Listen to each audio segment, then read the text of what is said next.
At the end of the week, we had a diagnosis, Pompe disease.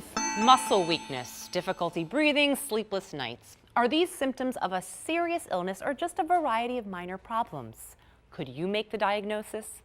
Hi, I'm Erica Vetrini, and I am delighted to welcome you to Access Health.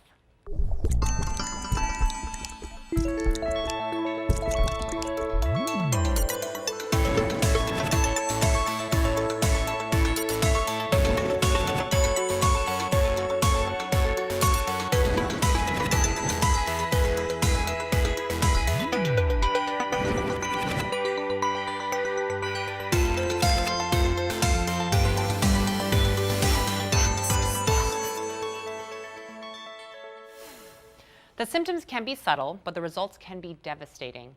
On today's show, we're spotlighting patients with Pompe, an extremely rare and inherited neuromuscular disorder, and the difficult journey these patients take to get a diagnosis.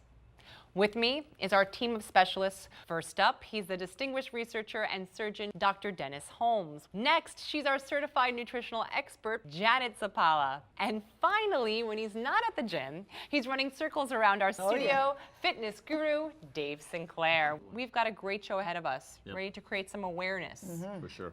Dave, we're going to start with you real quick. Aches and pains, muscle soreness, sort of what you would expect when you're getting stronger sometimes, but sometimes it means something more. Yeah, I say listen to your body. And if your intuition tells you that it might be something else, it might be something else. The same can happen with food. If you don't eat well for a few days, you miss a few meals, you don't have that energy, you think, well, that's the reason why. So if something's a little askew, it bears looking into. Doctors love solving medical mysteries, but sometimes even the best of us are stumped by patients with simple symptoms that you just can't tie together for an explanation. Maybe it's a good time to consider having a second opinion, or maybe even a third. Well, this is exactly what folks suffering from Pompe disease are dealing with. They go to the physicians with a whole set of symptoms that can be indicative of a number of different diseases. But why is Pompe so hard to diagnose? And what's being done to shed light on this disease? Up next on Access Health.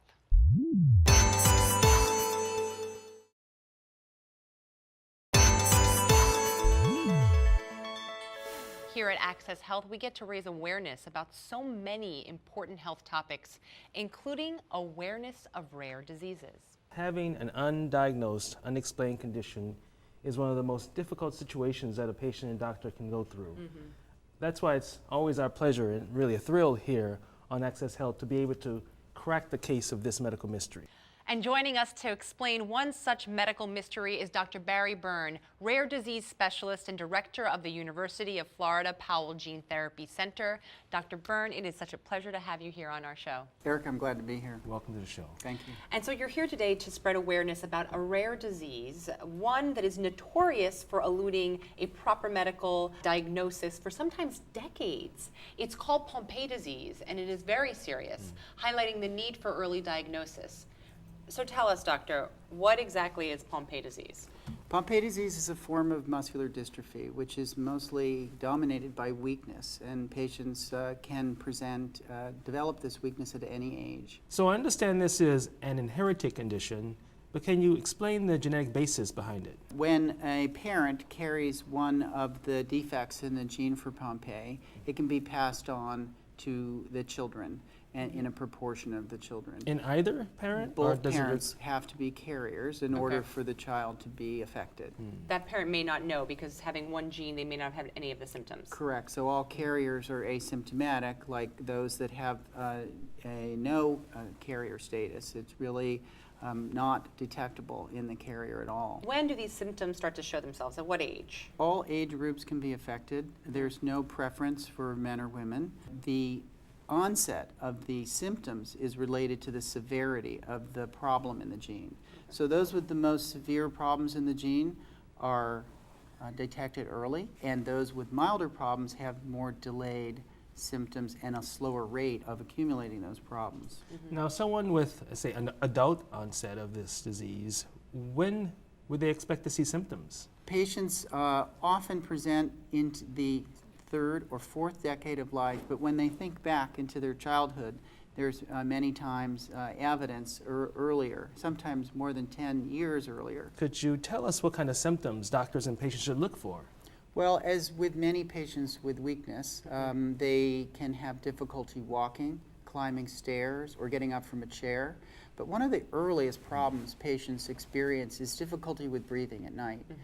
Those nighttime breathing problems can lead to daytime sleepiness, morning headache. But when you put together the problems of weakness that does impact function and the sleeping problems, that's when people should start to think of this difficulty. I'm thinking, are there any tests? Can I go someplace to get sort of a proper, something that tells me for sure? So one of the common screening tests for liver function can be elevated in Pompe disease. The transaminases are a liver enzyme that are also present in muscle. So when muscle disease is present, the transaminases are also elevated, but to a milder degree. How rare is this disease? Among the muscle diseases, Pompe disease really has a very similar frequency to other neuromuscular conditions that lead to weakness. Doctor, thank you so much for making us more aware. I know you're joining us later in the show to talk about Pompe resources and advocacy, which I know you're very passionate about. And we also are going to hear some personal diagnosis stories from people living with Pompe disease. But in the meantime, you can log on to accesshealth.tv for more great educational information about Pompe facts and symptoms. We'll be back with more Access Health in just a bit.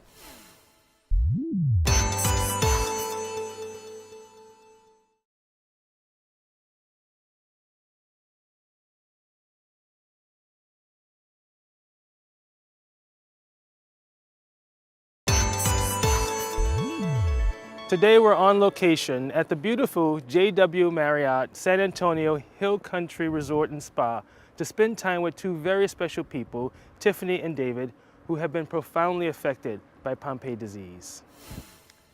Tiffany, so happy to have you on the show. Thank you for having me. Pompe disease occurs in about 1 out of every 40,000 Americans. I understand in your own experience, you went about 10 years before you arrived at a correct diagnosis. That's right. What were your initial symptoms and what did your family and doctors think about them? Really, my first symptoms started when I was an infant. For as long as I can remember, I always had a cold. Instead of being sick for a few days or a week, I'd be sick for a month or two. And my parents kind of thought, this isn't right. We'd go to pediatricians and get referred to specialists, and the answer they kept being given was, well, it's normal for her. And that went on until I was 11. At that point, my dad's cousin was in town. He was a pediatrician, and my parents shared their concerns. And he said, no, you know what, you're right. She has some sort of myopathy. I don't know what it is, but you're right, there's something not right here. How did your parents and you arrive at a diagnosis? He suggested I get tested as soon as possible and look for a diagnosis within the muscular dystrophy field. I'll get you an appointment up here at the Mayo Clinic, and we spent a week up there running through any tests you could think of, and at the end of the week, we had a diagnosis. Pompe disease. Pompe disease. Did they give you an idea of the prognosis at that point? I know they told my mom that the prognosis was she'd live to her second decade. That must have been a rather difficult pill to swallow as an 11-year-old being told that she might not live to 20.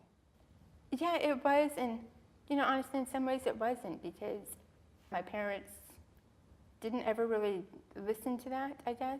And so it was, kind of a possibility, but it wasn't a certainty. Well, how old are you now?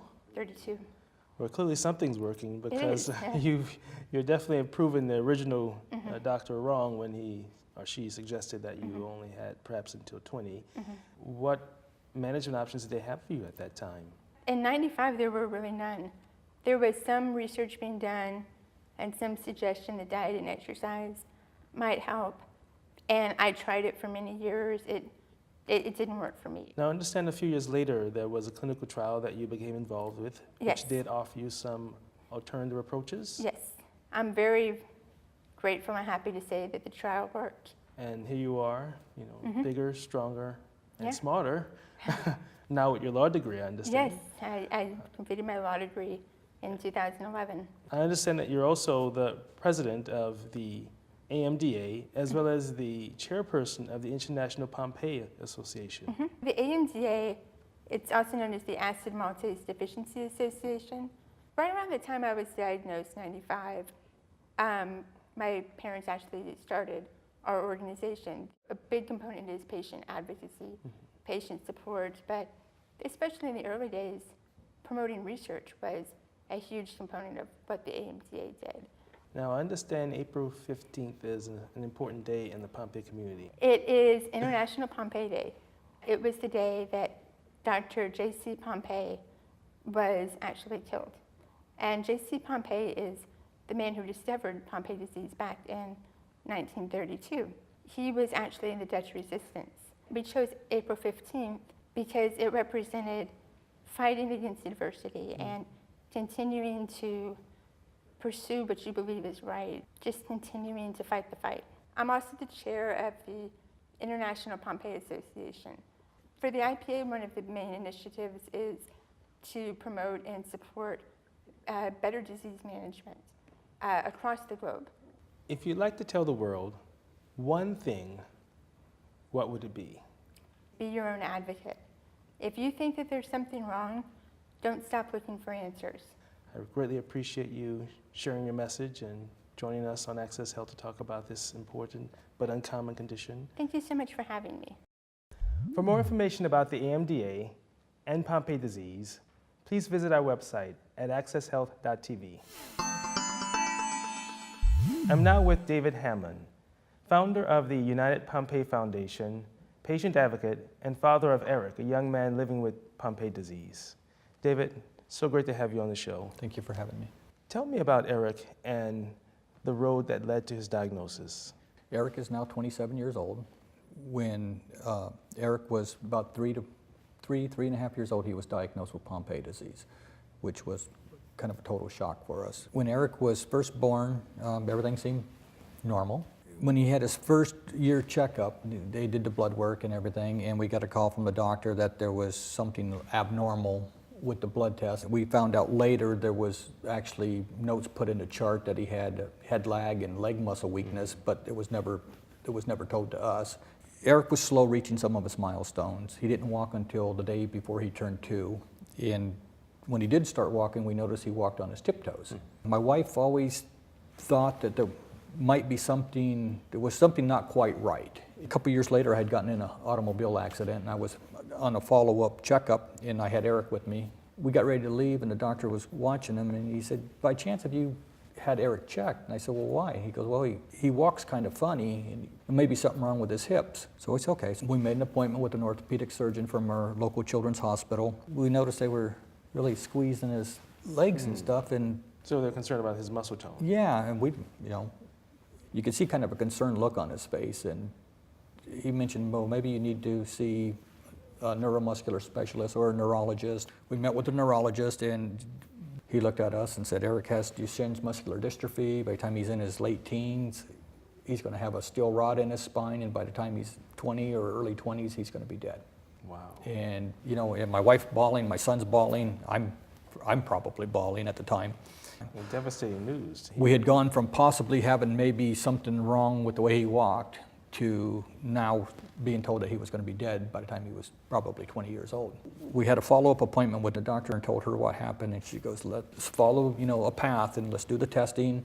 Walking on his tiptoes was from his heel cords tightening. So we went ahead and we did the heel cord lengthening surgery and the muscle biopsy, sent the biopsy off. And so when we got that, she said it's Pompeii disease, which she had heard about it because she had treated a patient earlier that had passed away. Did she give you a sense of the prognosis? She couldn't really give us a clear sense of the prognosis, but it still shortened his life. How is Eric's health now?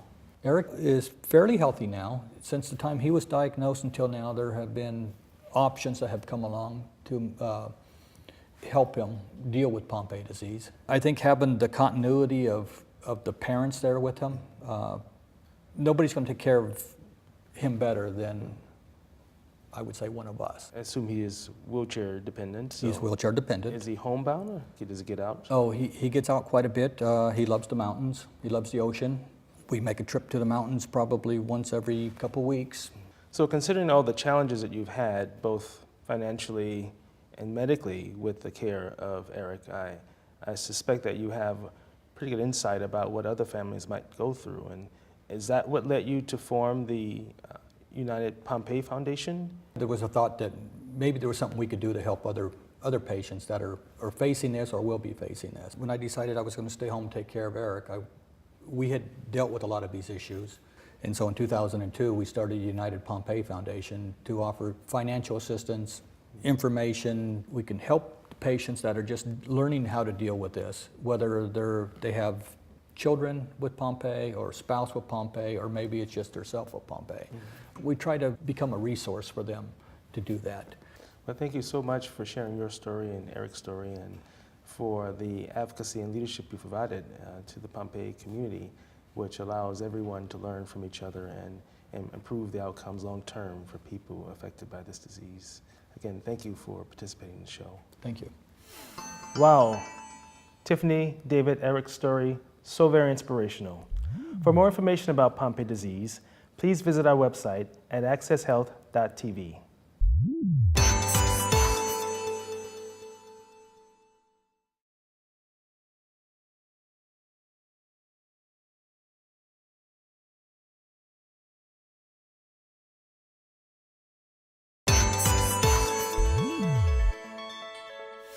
Well, thanks to rare disease specialist Dr. Barry Byrne, we now know what Pompe disease is. And thanks to our incredible patient advocates, Tiffany and David, we know what it's like to live with this rare, life-threatening disease. Dr. Holmes, Dr. Byrne, I was so touched and moved by the patient advocates and their stories and how open they were. Yeah, I agree with you, especially the amount of effort they're putting into raising awareness and supporting other patients despite their own diagnosis. But Dr. Byrne, I'm interested in knowing what led you to managing Pompe disease. Well, my clinical training is in pediatric cardiology, and as we talked about, the most severe patients have a form of heart failure that presents early in life, and that's what led us to really look carefully at this problem and try to understand it more thoroughly. Now, earlier you described a test, that there's a test for this condition. Tell us more about it. Well, there are tests that can be done in adults, a blood spot test specifically for Pompe disease.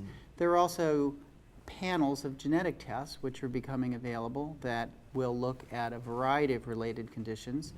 And there's now a recommendation to screen all newborns for the severe form of the disease in the first days of life. What can doctors and patients do to come to an earlier diagnosis? Well, we talked about recognition of some of the screening laboratory tests that point towards neuromuscular conditions. And also, of course, patients can be their own advocates. And there are several patient support or patient advocacy groups to maintain that community of knowledge that the patients share among them.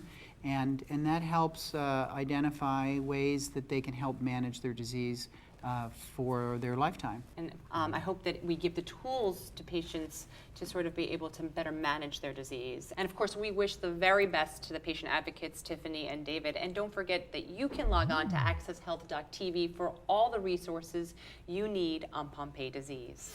We're so lucky to have had Dr. Barry Byrne on our show today. Yeah, definitely. But also really to hear the patient's journey, to see how far they had to go in order to get a proper diagnosis. It's really incredible. Well, especially since many of the symptoms are shared by so many other conditions, and it makes it very difficult to diagnose it. Now that we've given it exposure on our show, maybe it'll be on more people's radar. I think that's great. For more information, visit our website, accesshealth.tv, and follow us on Facebook. So on behalf of Dr. Dennis Holmes, Janet Sapala, Dave Sinclair, and myself, Erica Vetrini, we'll see you next time on Access Health.